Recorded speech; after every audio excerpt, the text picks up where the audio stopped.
Welcome back. I got a news story that I wanted to touch on real quick about this woman over in Australia who worked at OnlyFans, and she went and did, I could think, a couple of podcasts talking about as the headline alludes to there, the disturbing things I saw scared me out of the adult business. I just find stuff like this fascinating, seeing the inner workings and the bowels of the beast, so to say. So this woman here, Victoria Sinis, she took a job a couple years back, and I guess she had a background in marketing. And so apparently, when these girls get on this platform and start doing this type of content, she says here that her job was to recruit women for OnlyFans by finding women who posted provocative photos on social media. So I guess when these girls get on the platform takes, like, a certain percentage of their earnings, let's say 20%. And then a lot of these girls, I guess, once you get a following, you then basically a marketing team, something like an additional layer comes in and kind of handles a lot of the, I guess, promotion of it. And that's where she came in and on this marketing level, and basically they take an additional. So these girls are probably getting like 40% of their 40, maybe even more of the revenue they're making, and so they, go on these Instagram and find these younger girls who are already posting, kind of risque photos and bikini shots and stuff like that, and you can call it recruiting. You can also call it grooming. To then, they reach out to these girls, and then she was saying in the podcast that they'll go and like rent a mansion and like wine and dine these, prospective, OnlyFans girls, and they'll bring on like a bunch of like, high rollers that are, making 100 grand. When in reality, very few make that kind of money. So it's just a giant trap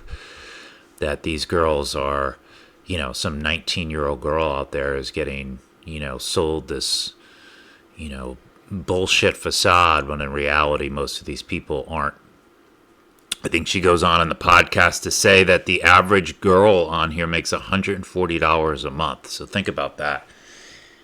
And think about what kind of insidious trap that is to, once you, and a lot of, I think people, it's kind of dressed up. She was saying in the podcast, this is just absurd, as like this is some sort of like it's porn, but it's ethical porn. It's like that's what it's sold to, mostly young women, and that it's some sort of like cleaner version of porn, like homegrown. It's like a free range porn or some shit. Like, it's just absurd that anybody could even entertain such nonsense. But to a naive young person, and the allure of $100,000 a month,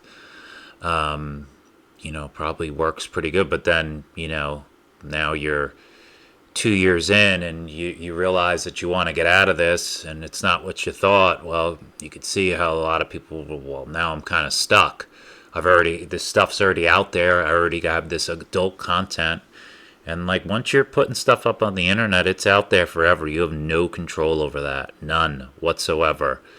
And you might do something for a couple of years and then stop doing it, and then later on you're potentially sabotaging your future self. You might meet somebody when you're 27, and you're a guy that you like, or that's going to lead to some really uncomfortable conversations that you're going to have, and a lot of people aren't going to be cool with that line of work. I mean, that's just the way it is. But she goes on about these different levels and stuff, nudity. And a lot of people think they can get on there, and this is where the carrot comes in, when they're dangling the financial carrot, because you think you're going to go on there and just show some kind of lingerie pics, but then you realize that you're not really making money.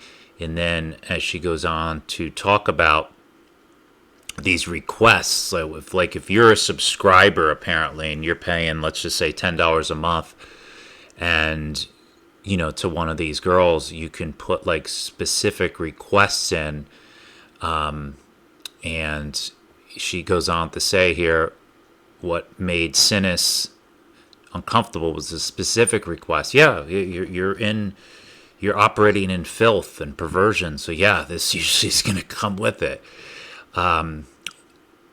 With a specific request that men would submit to play into their sexual kinks. The requests included girls to write things like slut on their stomach, post photos of themselves tied up, wear a specific shoe, blow up balloons. I mean, this stuff is just, yeah, you can see where this goes, this type of filth. Some people may go, that's a joke, but when, all of a sudden you think you're just going to be posing some